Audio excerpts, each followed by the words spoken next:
Senhoras e senhores, estamos aqui com um episódio curtinho, rapidinho de quadrilhagem. Escutou a musiquinha de filme de baixaria? Não, eu só tava querendo começar tranquilão hoje, porque a gente vai falar de tanta coisa que eu pensei assim, vamos começar tranquilo pra gente depois ficar mais rápido, porque talvez eu esteja meio acelerado pra ter que falar de tanta coisa que a gente tem que falar em tempo tão curto de tempo. Não precisa ser 5 minutos também, né, filho? Então tá bom. Então tá bom. Olha só, vamos falar de coisas que a gente andou lendo? Esse episódio é só pra falar de coisas que a gente andou lendo. Então é troca-troca sem sexo entre Lula e eu pra falar sobre coisas que a gente andou lendo. Vale a pena dizer que eu realmente ando lendo, mas faz tempo que eu não faço isso. O que tem sido muito bom pra minha saúde. Ele literalmente anda lendo, gente. Olha, eu vou começar com uma descoberta deliciosa que eu encontrei viajando no ano passado e que eu li nesse final de ano, chamado A Casa, de Paco Roca. Infelizmente não está sendo publicado no Brasil ainda, mas esse é o nosso grito de esperança para que você, editora brasileira, traga esse gênio para nossa vida. Cara, já é publicado em português de Portugal, então tá fácil de trazer ele pra cá. Tá fácil, gente, tá fácil. A história é maravilhosa sobre a divisão de bens, a divisão de uma casa depois da morte do patriarca da família e dos irmãos nas suas relações diferentes e como eles se mantêm de maneira diferente. A história é brilhante, os diálogos são precisos, o desenho é gracioso, ele merece todos os muitos prêmios que ele ganhou. Vale a pena, pode ler. Agora eu quero mais ainda ler do que eu queria antes. Você me empresta? Sim, senhor. Então, tá vendo, ouvinte do Quadrilhagem? Se você pensou em pedir emprestado pro André, esquece que é meu. Emprestado. Não, você sabe que o Paco Roca é um dos quadrinistas mais premiados aí da atualidade, pelo menos me parece.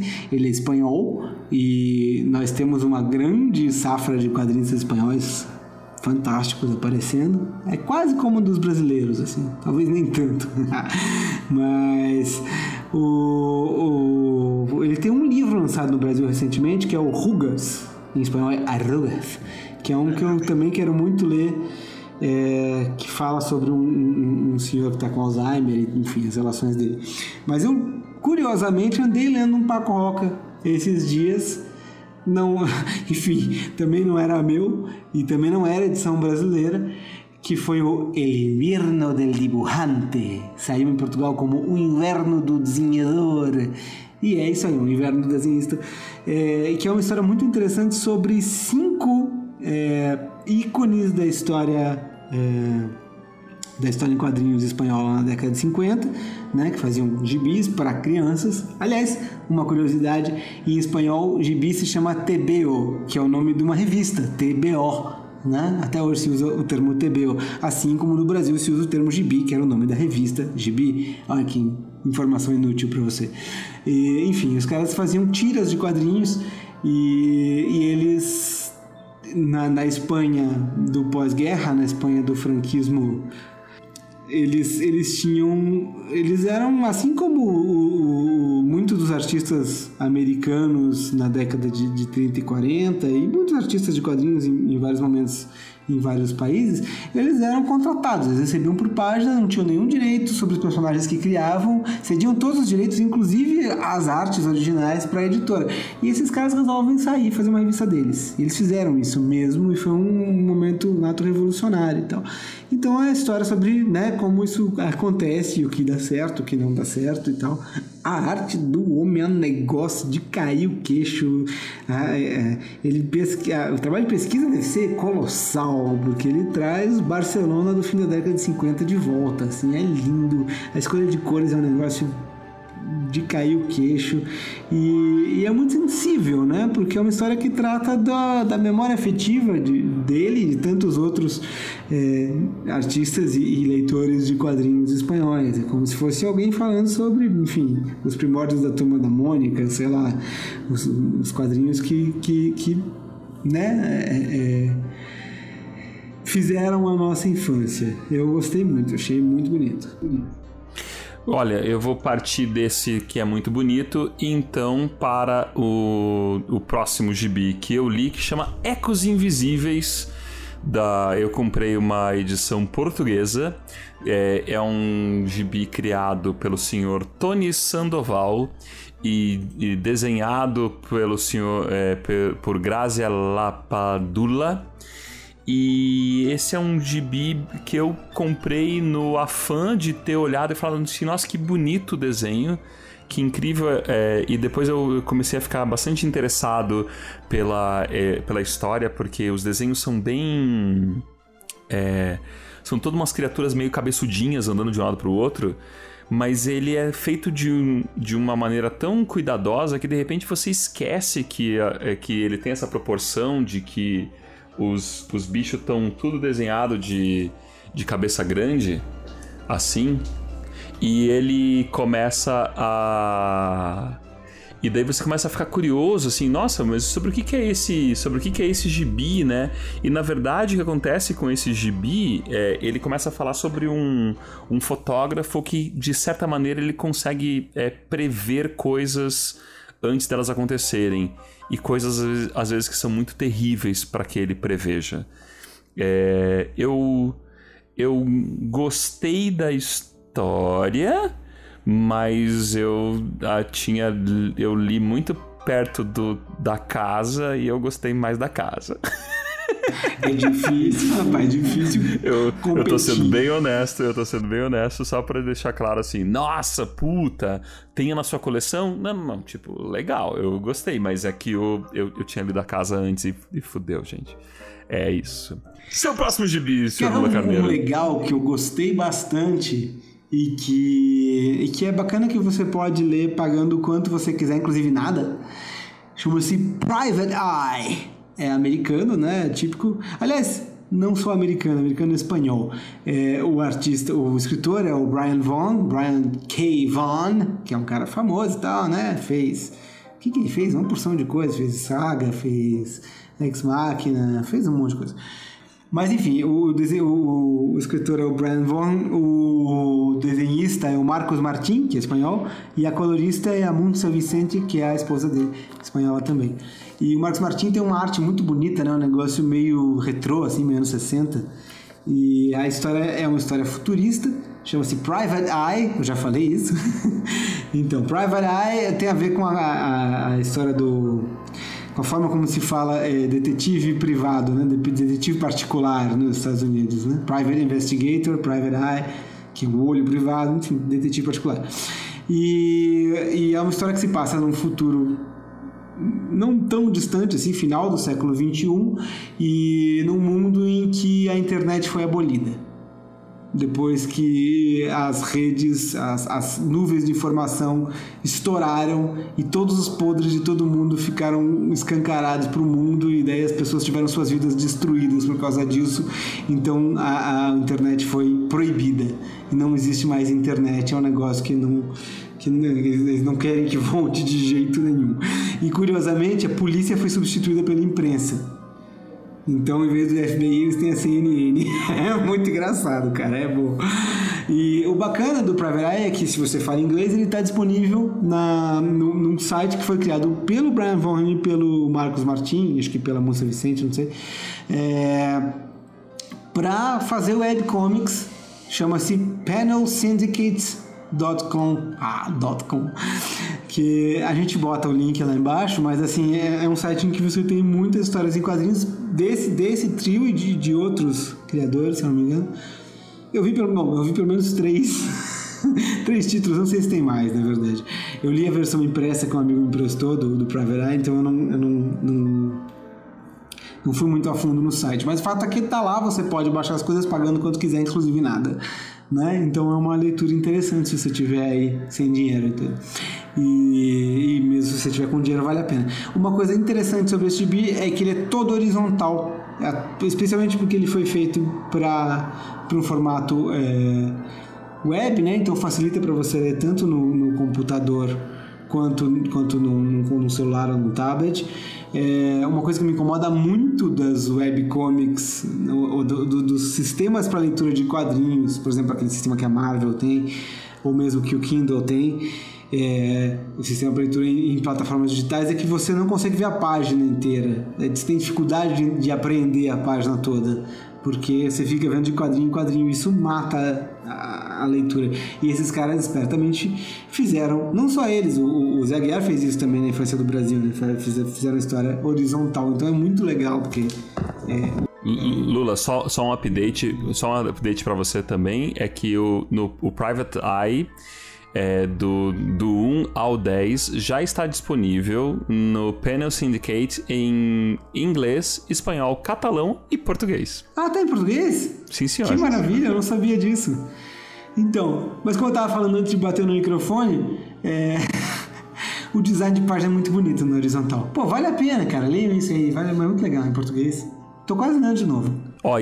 E o Lula, aproveitando que o Lula falou sobre o fato de você, de repente, ter explodido a internet e daí você ter ficado esse mundo todo destruído, né, no futuro, vamos falar de um mundo que foi destruído no passado. Uma vida chinesa. Uma vida chinesa que fala sobre a infância de um garoto chinês durante a Revolução Vermelha, né, da China, a Revolução Comunista, do grande Mao, e Mao com O para alguns, com U para outros, e toda a discussão em relação a isso. Fala sobre a vida desse garoto e do quanto e qual é a maneira como ele percebe as grandes transformações que estão acontecendo na China, na sua vida, na maneira como ele vai viver, na manifestação da política, na vida do pai dele, que está envolvido com a política, e na verdade o pai dele poderia estar numa situação de prestígio e como isso vai se alterando. Para você que já viu coisas sobre, já leu sobre esse período, ou para você que viu filmes sobre esse período, porque eu ficava lendo o livro e lembrando muito de Adeus Minha Concubina, que é um filme particular sobre esse período e que mostra o que aconteceu especialmente no ambiente do teatro e nas antigas tradições teatrais, uma época em que as pessoas começam a ter vergonha de algumas das suas tradições. Vale muito a pena. A obra é da dupla Lee Kun-woo e o Philippe Autier, e você deveria muito ler o primeiro. Eu li só o primeiro, é uma série de 3. O Lula leu os outros 2 e falou que vale a pena e tá me botando pressão. Cara, é bonito demais isso aí. E o artista, o Lee Kun-woo, é um artista sensacional, meu filho. Ele desenha para burro, só de olhar já é lindo. E além de que o trabalho que ele tem de tipografia com os ideogramas, né, que não entendo piciroca nenhuma, mas assim, as faixas que ele faz, todas as mensagens nos cenários, é muito bonito. E quando ele começa a falar que, na verdade, todo esse treinamento que ele tem, que é o que, na verdade, tá comprovado no desenho ali, é um treinamento que ele adquiriu, inclusive, desenhando muito na época da Revolução. E por que é que ele desenhava muito na época da Revolução? Você vai fazer com que você ainda goste mais de ler esse gibi. É muito legal, tem muitos detalhes interessantes. O segundo e o terceiro volumes eu acho que ainda são melhores ainda que o primeiro, mas eu não sei porque eu li eles recentemente e o primeiro eu li faz uns 2 anos, então tem uma defasagem aí. Assim que eu completar a minha defasagem, então em relação ao Lula, vocês podem esperar um episódio exclusivo sobre uma vida chinesa. Viu? O que eu acho legal de Uma Vida Chinesa é que vale a pena ler a introdução, porque fala um pouco, né, assim, eu não acho que seja uma coisa que seja universal para todo mundo, até porque tem 1,5 bilhão de chineses no mundo, então deve ter um monte de opiniões aí, mas fala um pouco sobre como os chineses enxergam a sua vida a sua história recente, os últimos 60 e tantos, 70 anos de história da China, e fala um pouco sobre o que tinha acontecido com a China e o que vem a acontecer depois da evolução. Eu achei muito interessante, eu gostei. Parabéns. É muito interessante, é bem desenhado, é bem escrito, vale cada centavo. Pode procurar em sebo, talvez você tenha a sorte de encontrar algum maluco que tenha aberto mão disso, ou vale comprar em qualquer promoção das livrarias. Aliás, é sempre um prazer comprar coisas dos nossos amigos da Martins Fontes, que inclusive é a editora do Uma Vida Chinesa, né? Você estava falando da editora, né? Eu estava falando da livraria. Eu vivo na livraria Martins Fontes, é do lado do meu trabalho. Lula, qual é o seu próximo gibi? O meu próximo gibi é um gibi que eu comecei a ler desconfiado, mas eu chorei igual uma fonte e me apaixonei por aquela história. Condado de Essex, ou será que é de Essex? Sei lá, do Jeff Lemire. É Jeff Lemire? Jeff Lemire? Eu não sei como é que fala o nome desse cara. A gente tem muitas dúvidas de pronúncia, gente, mas a gente é legal. Jeff Lemire, tá? Esse é assim que escreve. Ele é canadense. Eu tinha lido já uma obra que ele fez pra Vertigo, o Spooky Tooth. Não, Spooky Tooth era uma banda de rock.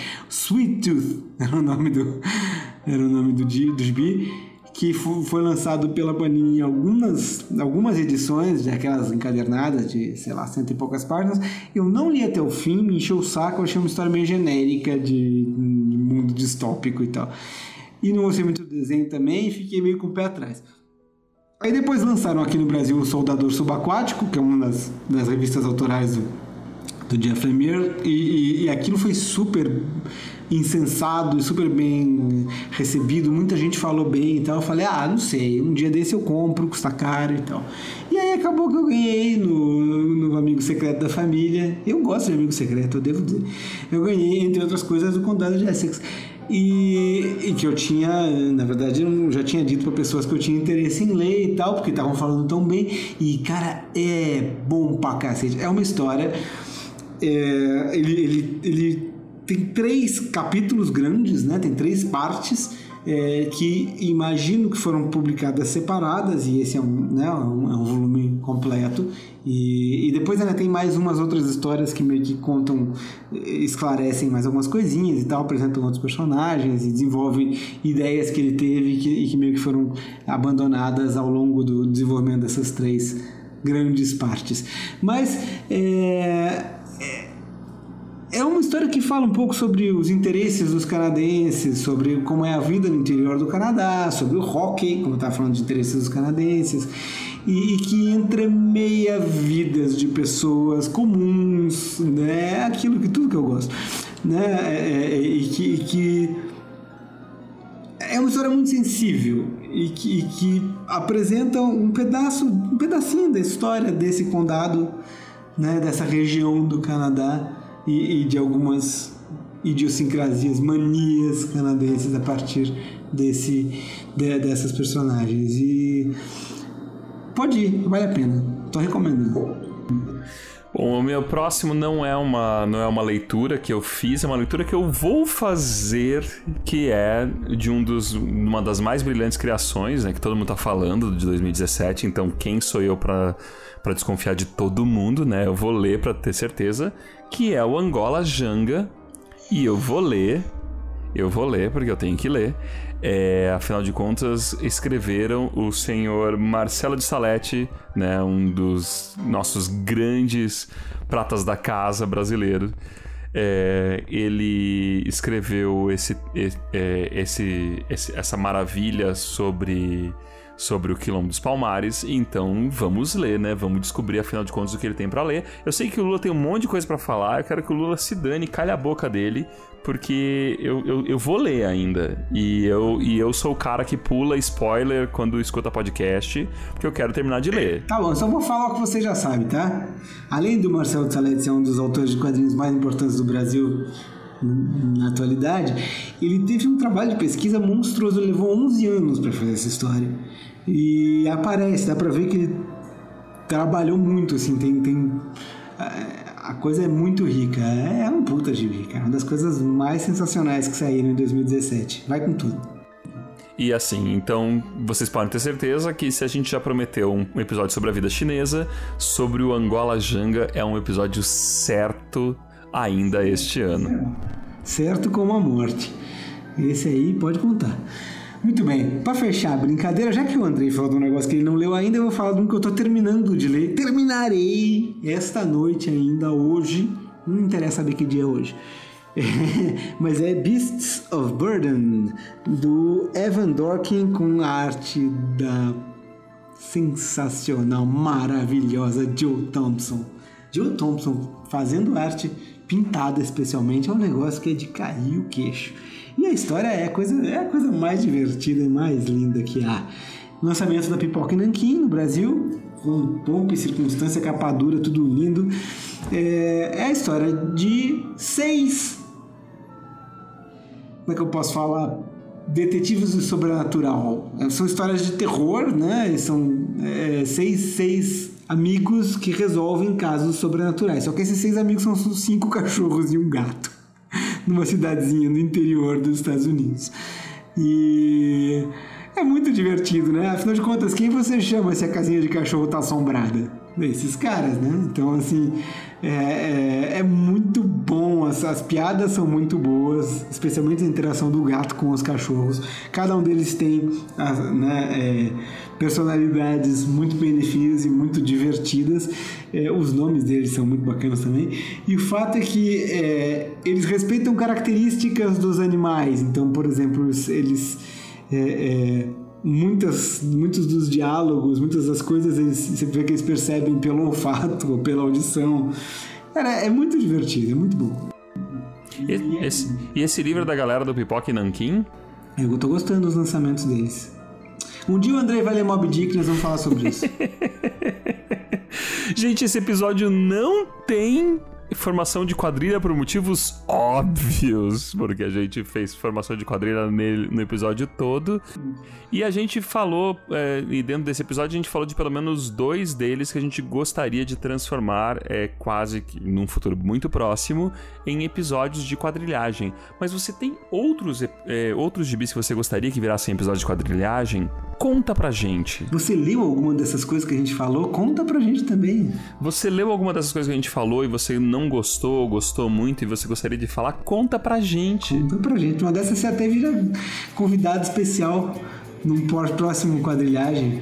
Olha aí o Lula prometendo as coisas. Ó. Lula Prometão 2018. Senhoras e senhores, este foi mais um episódio do nosso Quadrilha.